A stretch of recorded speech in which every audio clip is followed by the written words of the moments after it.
afternoon, Nurse Sensei. Are we ready to proceed? Sure, Doctor. Let me just get one final bite of my donut. Nurse Sensei, have you lost your mind? What the hell is the matter with you? You have completely contaminated this sterile field, and your hair could really use a hot oil treatment. I'm sorry, Doctor.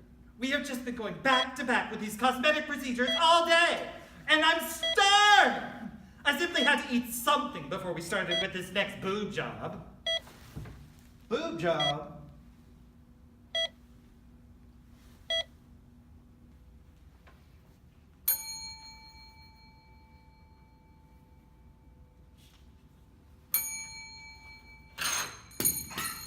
Excuse me. Could you tell me how much longer I have to wait before I'm called back for my procedure? I've been waiting for over a half hour in the waiting room. I have no way of knowing that, sir. As you can see, I am out here and not back there. Well, is there someone you can call? Can you find out how long it'll be until I get called back? I could. Well, would you do it now?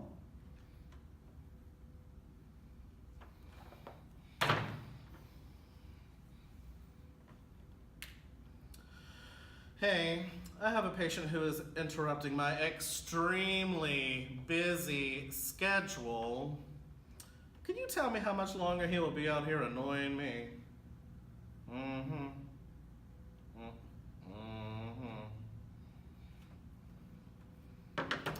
They said it'll be just a few minutes longer. In the meantime, why don't you have all the seats? This is ludicrous. I demand to speak to your manager right now. You do not tell me what to do. No. I will take You phone calls. Shut the Clear? hell up. Clear? No, Guys. We are not going to get anything resolved by yelling over each other. So take a breath. And Nathaniel, you tell me your side of the story first. Christopher here is always dumping work on the rest of us. First of all, I'm pretty sure he got his medical license online. Secondly, he is always disappearing whenever we're doing x-rays, taking personal phone calls, talking to his friends Karen or Del Monte. I mean, he's just never around. The bottom line is, I'm sick of it. It is disrespectful to us and is disrespectful to his patients. Christopher, is any of this true? Lance, that is completely untrue. Fake news. I would never take any sort of personal phone call from anyone. Excuse me 1 second, I need to take this. Yes, Del Monte? Yes, girl, I was totally gonna wear that wig tonight, but I left it with that nurse eating the donut.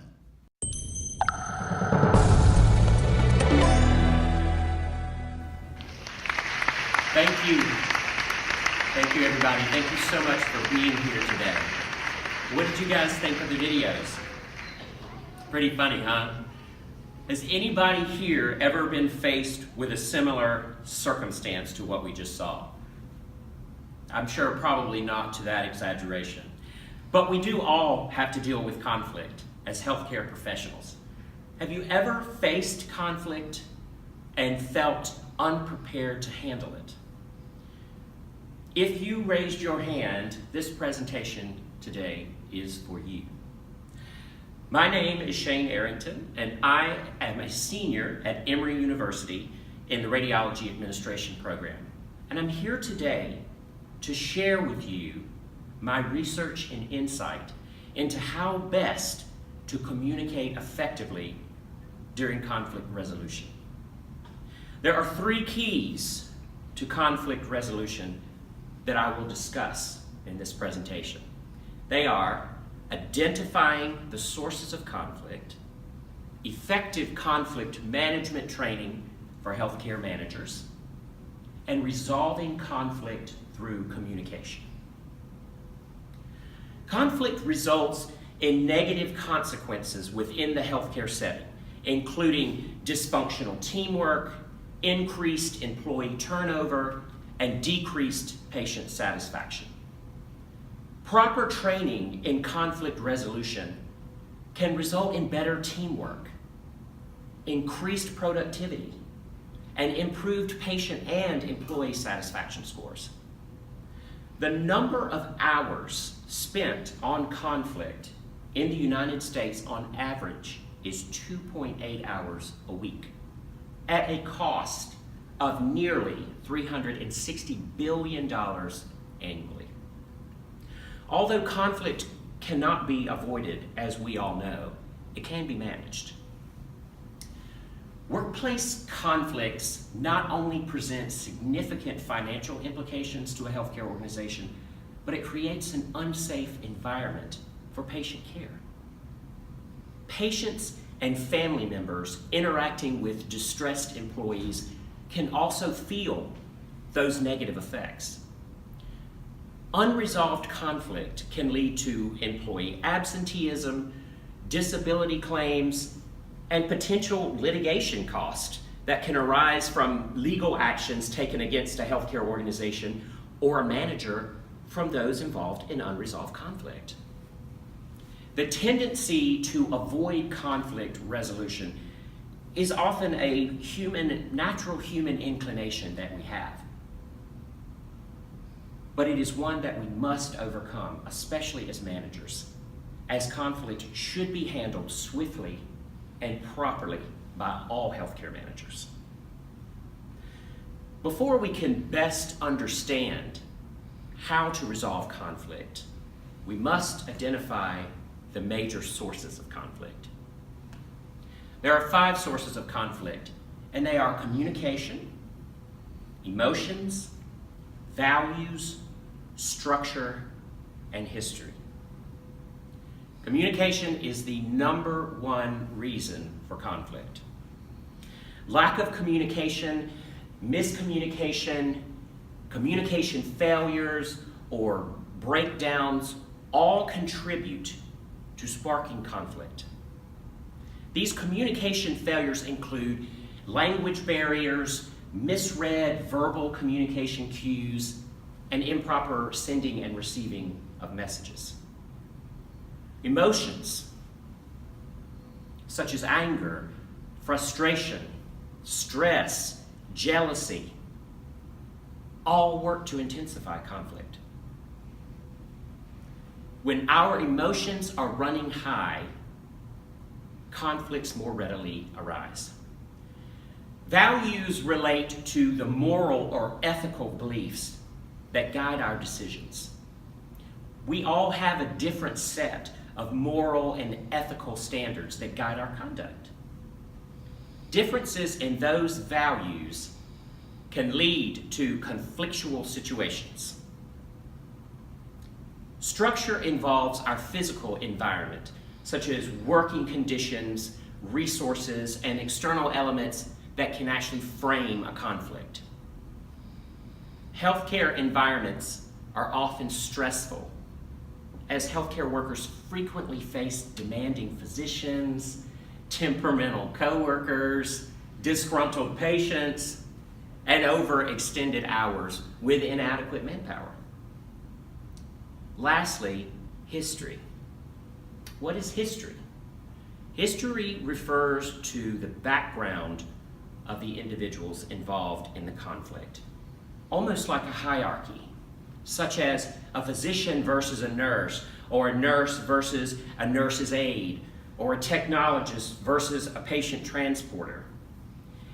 Oftentimes that hierarchy will result in which party is negotiating how in a conflict. As with management as a whole, conflict management can employ a number of strategies and tactics to move conflicting parties towards an effectual resolution. There are 5 fundamental conflict management approaches.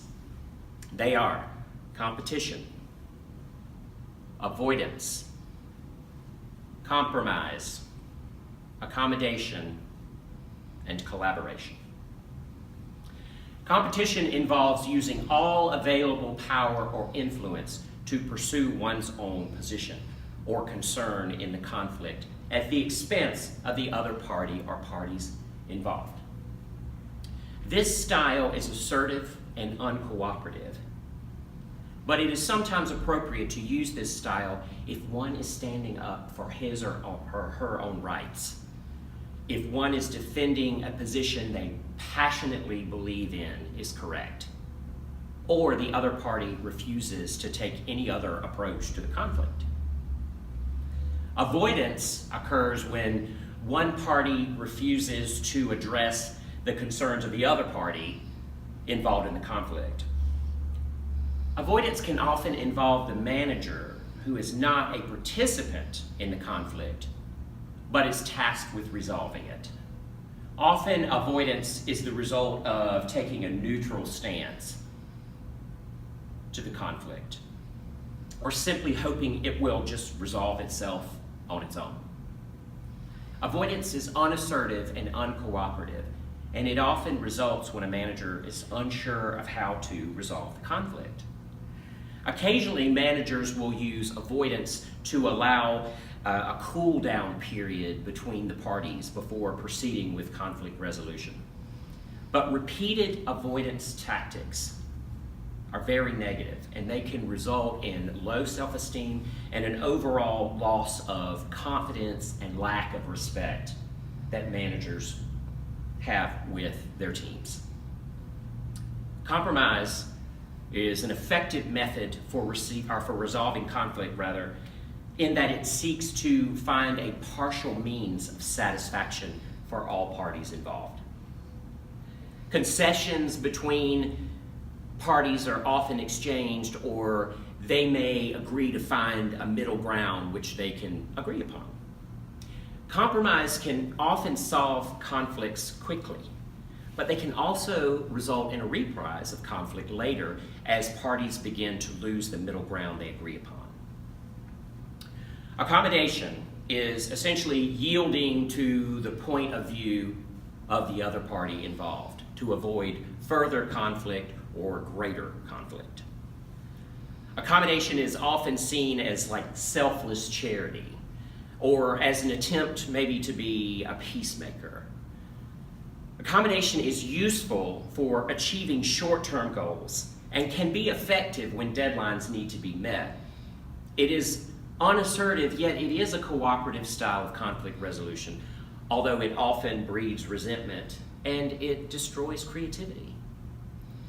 Collaboration is the key strategy for resolving major conflicts in healthcare because it builds a greater understanding of complex issues and interdependent systems. Collaboration is the best method of conflict resolution, but it is also the most difficult and the most time-consuming. Collaborating attempts to get conflicting parties to work together to find solutions that fully satisfy both parties involved. When a manager attempts to solve a conflict in a collaborative mode, the conflict itself acts as the managerial tool. So although collaboration is typically the most ideal method when resolving conflict in the workplace, compromise can also be equally valuable. Combining both collaboration and compromise requires negotiation. Negotiation consists of management efforts to create partially or fully satisfying solutions for both parties involved. Because of the negative effects in the healthcare field created by conflict, negotiation should always be based on factual issues. A typical negotiation process consists of a series of 7 steps. First, identifying the problem and defining it. Getting the facts. Generating possible solutions without criticism. Evaluating possible solutions using our logic and our judgment. Selecting an appropriate solution. Implementing the proper solution. And finally, evaluating the results. Healthcare professionals face conflict on greater levels than any other profession, regardless of their role in the organization. Conflict resolution is not a part of the healthcare education curriculums for most medical professionals. And because many managers and administrators have been promoted to their positions by climbing the ladder, many of them have never had formal conflict resolution training in the classroom. It is essential that healthcare organizations make conflict resolution a part of their educational process. This education can take place in the form of continuing education, webinars, seminars, grand rounds, often affording the healthcare professional continuing education credits, and we all need those, right? Healthcare professionals are typically excellent problem solvers. That's what we do on a daily basis. We solve problems. When educating healthcare professionals on conflict resolution, it is advantageous to use patient care analogies. Let's identify the steps for conflict resolution as though we were caring for a patient. What is the first step in caring for a patient? The first step is assessment. We look for the signs and symptoms. What symptoms does the patient present with? The next step is we diagnose the disease. We put those signs and symptoms together and we make a diagnosis. We follow that with treatment, evolution of treatment. And then the final step is to modify the treatment, follow up with the patient to ensure the treatment has worked, and then ask for feedback. This scenario provides a real-world analogy that clinicians and managers can grasp quickly. Conflict resolution training should always be interactive, allowing trainees to apply the processes of resolution. Healthcare professionals, we absorb knowledge more thoroughly using a hands-on approach. The need to expand conflict resolution and communication training in healthcare curriculums is even further identified now by accrediting agencies that require evidence that such programs are included in the coursework for healthcare students. The Joint Commission issued a Sentinel alert on disruptive behavior in 2009. And since then, most healthcare institutes have formed policies and implemented programs to address conflict that results from disruptive behavior, but it hasn't been sufficient enough to train managers on how best to deal with interpersonal conflicts. Much of what the Joint Commission defines as disruptive behavior can also be defined as disrespectful behavior, both of which contribute and enhance conflict. So that brings us to the question, how do managers best deal with a conflict situation? And how can healthcare organizations best prepare managers for that task? Well, as we said in the beginning, the number one cause of conflict is communication. So the best skill a manager can have is communication skills. Above and beyond, they will be the best asset in handling interpersonal conflict. Individuals involved in conflict must be willing to hear and comprehend the alternative side of the argument. Managers who listen for understanding and send messages that are clear, brief, and timely are proven to be essential in moving conflicts towards resolution. I think we've got a conflict going on right down here right now. Hang around here after the show and I'll work it out for you. Reconciliation involves engaging in robust but effectual dialogue with both parties so as to help each party to see the point of view of the other. This will provide clarity and help gain perspective about the situation. Many organizations have adopted collaborative team programs to help managers and administrators successfully deal with the everyday conflicts that derive from a multitude of common situations that we as healthcare professionals face every day. One such program that I want to highlight is called the Exchange. The Exchange is essentially a codified process that teaches leaders how to resolve conflict in a positive, structured, non-disciplinary approach.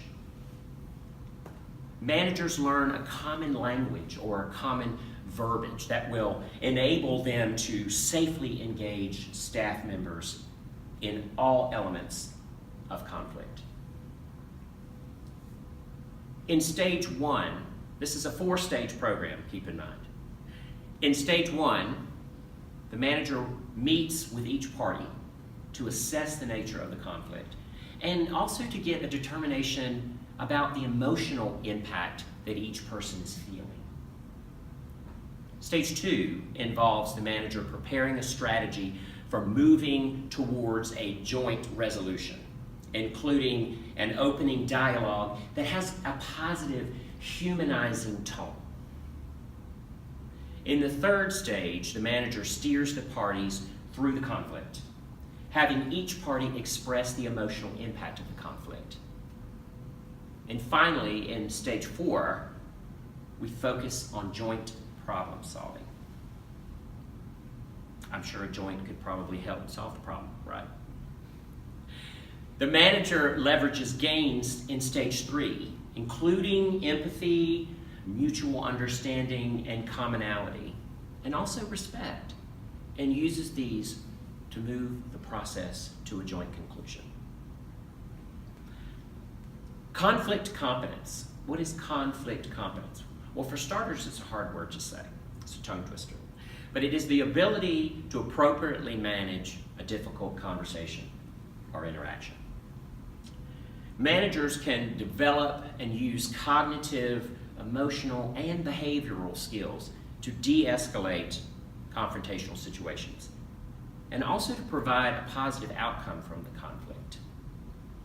In order to achieve optimal success, a manager must first differentiate between crucial conversations and crucial confrontations.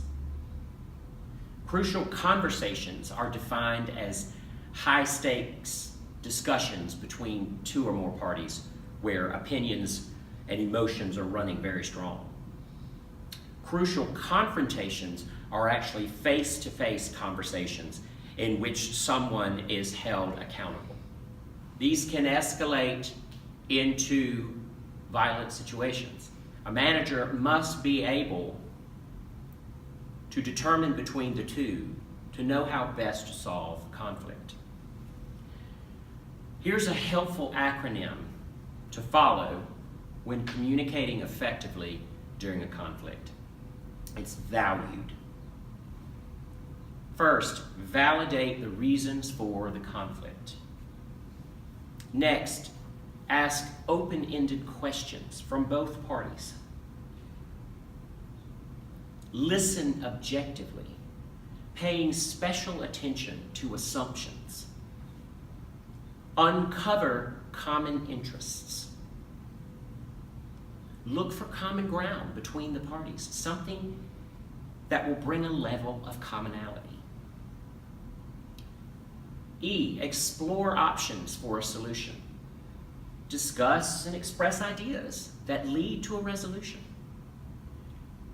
And finally, D, make a decision that is best for both parties involved.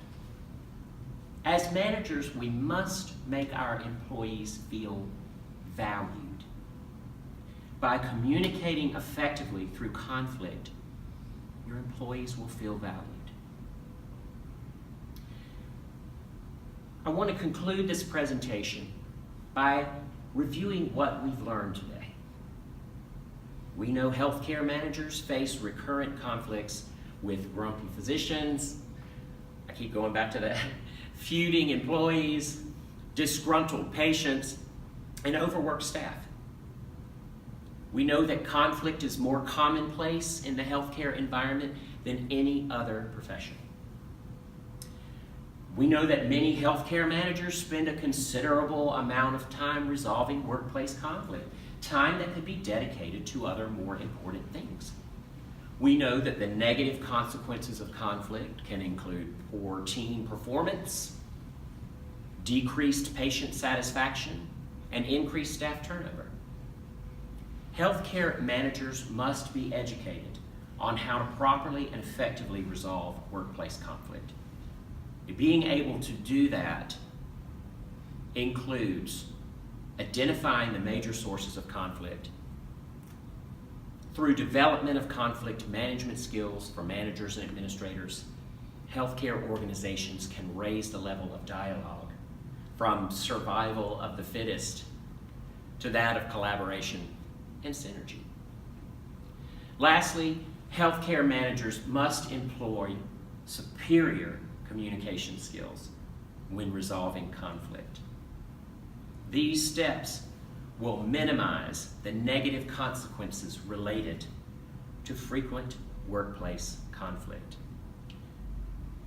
Thank you all so much for joining me today for this presentation. I hope you learned some valuable information that you can take with you going forward that will help your workplace be a more positive and productive environment. Thank you very much. It's like the Will and Grace blooper reel. Okay. Are we recording? Yes. Look, Francis, I swear to God. Francis? Who is Francis? Treatment. Have you lost your mind? I am sorry, doctor, but we have been going back to back with the. Oh, sorry. The hair thing's screaming. Can I get a copy? Oh, sorry. Can I get a copy of my script up here? Yeah.